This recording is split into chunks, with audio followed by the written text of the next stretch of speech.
Hello guys, take गुरु शिक्षा में आपका फिर से स्वागत है। इस वीडियो में बात करेंगे आरआरबी सीबीटी 2 के लिए मॉक टेस्ट सेकंड के बारे में। ऑलरेडी मैं इससे पहले जो है मॉक टेस्ट फर्स्ट ला चुका हूं। अगर आपने नहीं दिया है अभी तक या नहीं देखा है तो आप यहां पे जो आई का साइन इस पर क्लिक करके वो वीडियो देख सकते हो और मॉक टेस्ट दे सकते हो। इसके अलावा जो आरआरबी सीबीटी 2 के लिए ऑलरेडी मैं वीडियोज़ अपलोड कर चुका हूँ, जिनमें बहुत से क्वेश्चन है, इंपॉर्टेंट क्वेश्चन है। तो आपने नहीं देखे जो प्लेलिस्ट है डिस्क्रिप्शन में, तो डायरेक्टली वहाँ जाके आप वो वीडियोज़ देख सकते हो। इसके अलावा अगर आपको किसी वीडियो की पीडीएफ चाहिए तो हमें टेलीग्राम पे ज्वाइन कीजिए, जिसकी लिंक डिस्क्रिप्शन में दे रखी है। वहाँ जाके ज्वाइन कीजिए और पीडीएफ प्राप्त कीजिए। तो शुरू करने से पहले आपको बता दूं कि जो भी क्वेश्चंस दे रखा हूँ मैं इसमें, आप भी इन क्वेश्चन का साथ साथ आंसर कर सकते हो। लास्ट में बता सकते हो कि आपने कितने क्वेश्चन सही किए हैं। अगर आप फर्स्ट टाइम चैनल पर आए तो चैनल को सब्सक्राइब जरूर कीजिए। नीचे जो रेड बटन है सब्सक्राइब का, उस पर क्लिक कीजिए और साथ ही बेल आइकन को दबाइए। शुरू करते हैं। आज का फर्स्ट क्वेश्चन है कि डीसी मोटर में संवाहक के घूर्णन की दिशा किसके द्वारा निर्धारित की जाती है? तो एम्पियर नियम, लेंज नियम, फ्लेमिंग के बाएं हाथ का नियम या फ्लेमिंग के दाएं हाथ का नियम। तो आपको एक बात ध्यान रखनी है हमेशा, इसका जो सही उत्तर होगा वो तो होगा फ्लेमिंग के बाएं हाथ का नियम, यानी फ्लेमिंग लेफ्ट हैंड रूल से जो है डीसी मोटर में संवाहक की दिशा, हम घूर्णन दिशा ज्ञात कर सकते हैं। तो मोटर के लिए जो होती है फ्लेमिंग के बाएं हाथ का नियम काम आता है, और जनरेटर के लिए जो बात करें तो फ्लेमिंग के दाएं हाथ का नियम काम आता है। तो आपको ये ध्यान रखनी है। तो फ्लेमिंग के बाएं हाथ का नियम जो है इसका सही उत्तर है। नेक्स्ट बात करते हैं, नेक्स्ट क्वेश्चन पे चलते हैं। नेक्स्ट है कि माइक्रो प्रोसेसर शक्ति किस आईआईटी द्वारा बनाया गया है? देखिए, माइक्रो प्रोसेसर शक्ति जो है अभी इंडिया में एक माइक्रो प्रोसेसर ये बनाया गया है, तो ये किस आईआईटी द्वारा बनाया गया है? तो इसका जो सही उत्तर है, इसके ऑप्शन है मुंबई, रुड़की, मद्रास या चेन्नई। तो ये आईआईटी की जो है, तो इसमें जो सही उत्तर है मद्रास आईआईटी द्वारा माइक्रो प्रोसेसर शक्ति जो है आईआईटी मद्रास द्वारा ये बनाया गया है। एक प्रकार का माइक्रो प्रोसेसर जो इंडिया में निर्मित पहला माइक्रो प्रोसेसर है, जो मोबाइल फ़ोन और अन्य प्रकार की डिवाइस में यूज किया जाएगा। नेक्स्ट बात करते हैं, एक पाउंड में कितने किलोग्राम होते हैं? तो आपके ऑप्शन है 0.4536, 0.4588, 0.4358 या 0.4857। तो इसका जो सही उत्तर है 0.536 जो है एक पाउंड में किलोग्राम होते हैं। अगर बात करें 1 किलोग्राम में पाउंड की जो है, ऐसे क्वेश्चन भी आते हैं, तो 1 किलोग्राम में पाउंड की बात करें तो 2.204, आपको ध्यान रखना है 2.204 जो होता है 1 किलोग्राम में पाउंड होते हैं। तो आपको ये बात भी ध्यान रखनी है। बाकी आप डिवाइड करके भी ये निकाल सकते हो। नेक्स्ट है, यूपी में जापानी बुखार को ख़त्म करने के लिए कौन सी योजना चलाएगी? यूपी में जो है जापानी बुखार हुई थी, तो उसको ख़त्म करने के लिए कौन सी योजना चलेगी? आपके ऑप्शन है सुधार, दस्तक, इलाज या महरम। तो इसका जो सही उत्तर है वो दस्तक होगा। सेकंड नंबर इसका सही उत्तर होगा, यानी दस्तक योजना चलाई गई थी यूपी में। तो आपको ध्यान रखना है। नेक्स्ट बात करते हैं, हाल ही में मुख्य निर्वाचन आयुक्त किसे बनाया गया है? कृष्णमूर्ति सुब्रमण्यम, सुनील अरोड़ा, सुधीर भार्गव या नीलेश चोपड़ा। तो जो निर्वाचन आयुक्त है वो किसको बनाया गया है? तो वह इसका जो सही उत्तर है वो सुनील अरोड़ा को जो है निर्वाचन आयुक्त बनाया गया है। नेक्स्ट बात करें, आप इनमें से किस फैक्टर से वास्तविक मापनी से गुणा करोगे तो सम्मितीय मापनी प्राप्त होगी? आपके ऑप्शन है 0.826, 0.816, 0.826, 0.916। तो इसका जो सही उत्तर है 0.816। देखिए, जो अगर सम्मितीय मापनी आपको प्राप्त करनी है तो इसका जो फॉर्मूला होता है वो सम्मितीय मापनी इज इक्वल टू 0.816 से मल्टीप्लाई करेंगे हम वास्तविक मापनी से। तो आपको ये ध्यान रखना है, इस प्रकार आप ये प्राप्त कर सकते हो। नेक्स्ट चलते हैं, ईज ऑफ डूइंग इंडेक्स में भारत का कौन सा राज्य प्रथम स्थान पर है? आपके ऑप्शन है पुणे, केरल, कर्नाटक या मुंबई। तो ईज ऑफ डूइंग बिजनेस में जो है सबसे पहला स्थान जो अपने इंडिया में पहला है वो है पुणे। आपको ध्यान रखना है पुणे। और वर्ल्ड की बात करें, इंडिया की जो रैंक की बात करें तो वो 77 है। तो आपको ध्यान रखना है 77 रैंक है। नेक्स्ट है, हीट ट्रांसफ़र की वह विधि जिसमें अणु गमन नहीं करता है, चालन, संवहन, रेडिएशन या सभी। तो देखिए, हीट ट्रांसफ़र जो होती है उसमें अणु गमन नहीं करते, तो वो जो तरीका है या वो जो विधि है वो है चालन विधि। कंडक्शन विधि में जो है कोई भी अणु एक जगह से दूसरी जगह नहीं जाता है, बाकी हीट ट्रांसफ़र होती है। बाकी संवहन में जो है जैसे लिक्विड है उसमें हीट ट्रांसफ़र के लिए अणु एक जगह से दूसरी जगह जाते हैं। रेडिएशन के लिए कोई माध्यम की आवश्यकता नहीं होती। सूर्य से जो प्रकाश होता है वो रेडिएशन के माध्यम से पृथ्वी तक पहुंचता है। नेक्स्ट बात करते हैं, रेडिएशन हैजार्ड के लिए कौन सा रंग होता है? जो रेडिएशन हैजार्ड को दर्शाने के लिए कलर कौन सा है? लाल, बैंगनी, हरा या काला। तो रेडिएशन हैजार्ड दर्शाने के लिए जो इसका जो सही उत्तर है वो होगा बैंगनी, बैंगनी कलर के द्वारा जो है रेडिएशन हैजार्ड दर्शाया जाता है। नेक्स्ट बात करते हैं, इनमें से कौन सा एंटीवायरस नहीं है? Oracle, NAV, FPROT, MCAFEE। तो इसका जो सही उत्तर होगा वो होगा ओरेकल। इसमें ओरेकल जो है वो एंटीवायरस नहीं है, बाकी तीनों एंटीवायरस है। नेक्स्ट बात करते हैं, CD का पूर्ण रूप क्या है? फुल फॉर्म क्या है CD की? Compact disk, compact data, comportable data या कॉम्पोर्टेबल डिस्क। तो इसका जो सही उत्तर होगा वो कॉम्पैक्ट डिस्क होगा। फर्स्ट इसका सही उत्तर होगा कॉम्पैक्ट डिस्क। नेक्स्ट बात करते हैं, 1 माइक्रोन निम्न में से किसके बराबर होता है? आपके ऑप्शन 1000 mm, 0.001 mm, 0.01 mm या 0.1 mm।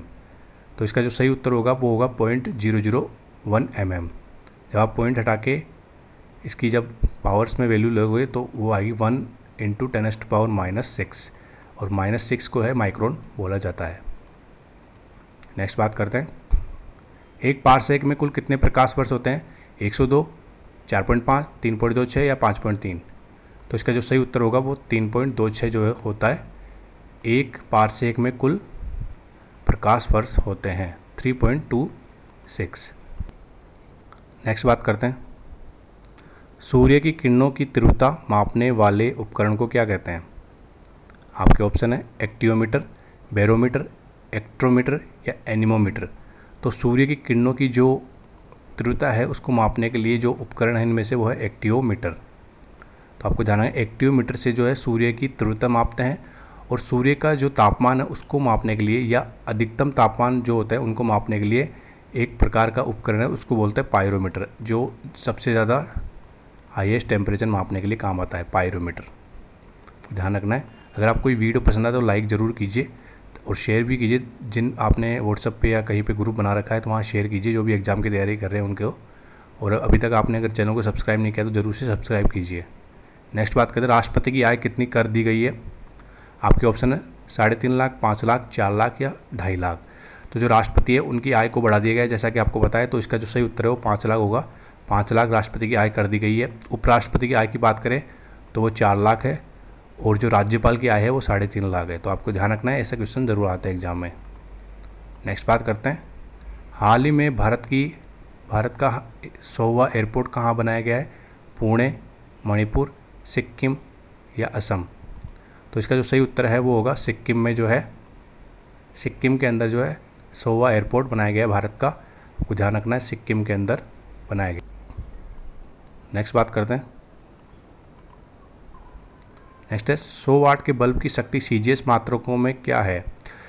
10⁻7 अर्ग, 10⁻9 अर्ग, 10⁻6 अर्ग, 10⁻5 अर्ग। तो 100 वाट का बल्ब है, अगर उसको CGS मात्रक में दर्शाएं अर्ग में, तो देखिए 1 वाट में होता है 10⁻7 अर्ग। अगर 100 वाट बोला गया है तो 10⁻2 यहाँ से लेके जब इसको मल्टीप्लाई करेंगे 100 को इससे, तो 10⁻9 इसका सही उत्तर आएगा। तो इसका जो सही उत्तर है वो होगा सेकंड नंबर, 10⁻9 अर्ग। नेक्स्ट बात करते हैं, जल को 0 डिग्री से 10 डिग्री तक गर्म करने पर घनत्व है। ये 0 डिग्री और 10 डिग्री, आपको ध्यान रखना है। 0 डिग्री से 10 डिग्री पर गर्म करने पर घनत्व क्या होगा? तो घनत्व बढ़ता है, घनत्व घटता है, घनत्व पहले बढ़ता है फिर घटता है, और पहले बढ़ता है फिर बढ़ता है। तो इसका जो सही उत्तर है वो होगा थर्ड नंबर, घनत्व जो है पहले बढ़ता है फिर घटता है। 4 डिग्री सेंटीग्रेड तक बढ़ता है फिर घटता है। तो 0 से 10 के बीच में पूछा गया आपसे, 4 डिग्री पे सबसे ज़्यादा घनत्व रहता है इसका। तो आपको ये ध्यान रखना है, ये भी क्वेश्चन पूछते हैं एग्जाम में कि किस टेम्परेचर पे सबसे ज़्यादा पानी का घनत्व रहता है। तो 4 डिग्री इसका सही उत्तर है।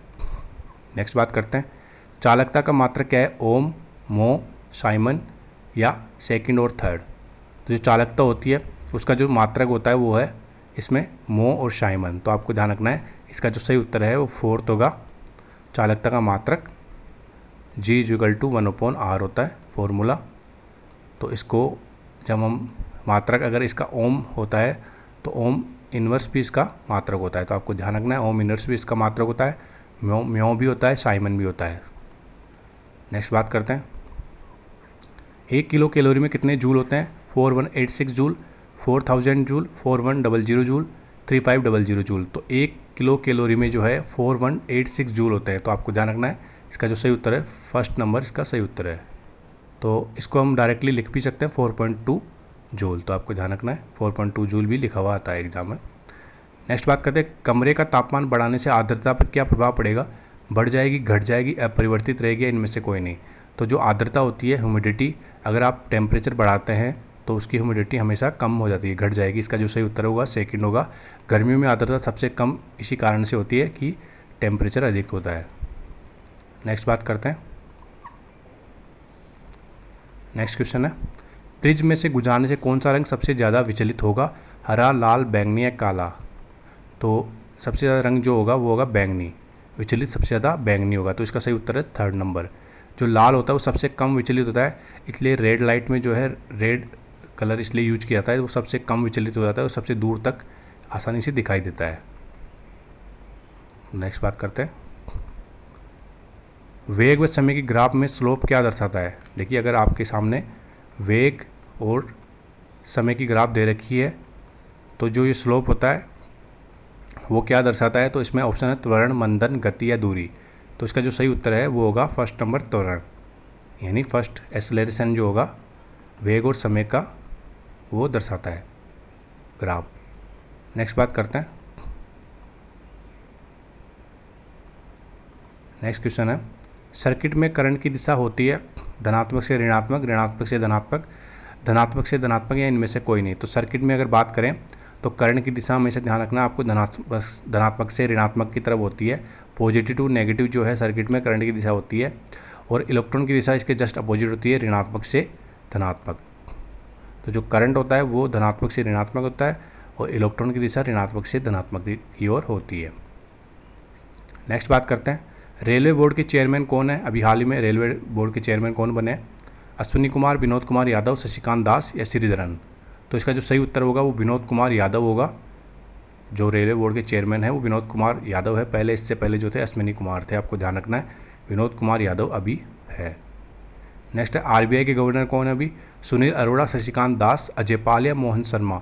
तो जो आरबीआई के गवर्नर है अभी हाल ही में बनाए गए हैं जो शशिकांत दास है। तो इसका जो सही उत्तर है वो सेकंड होगा, शशिकांत दास।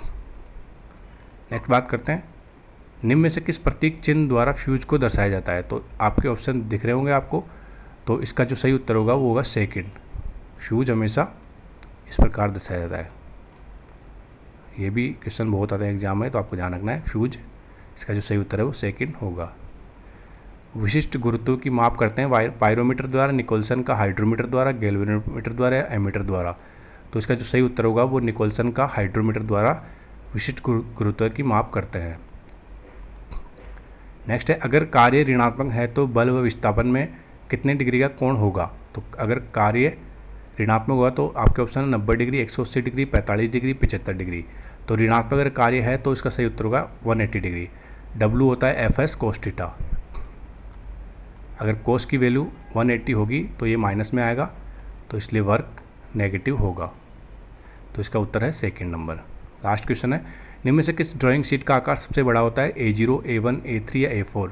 तो इस क्वेश्चन का जो उत्तर है आपको हमें कमेंट करके बताना है कि इनमें से किस ड्राइंग शीट का सबसे बड़ा आकार होता है। कमेंट करके हमें बताइए। अगर आपको वीडियो पसंद है तो लाइक ज़रूर कीजिए, शेयर ज़रूर कीजिए जो भी इसके एग्ज़ाम की तैयारी कर रहे हैं उनके साथ, और सब्सक्राइब नहीं किया तो ज़रूर से सब्सक्राइब कीजिए। अगर आपको और वीडियो चाहिए तो हमें बताइए कमेंट में करके। थैंक यू सो मच, मिलते हैं अगले वीडियो में।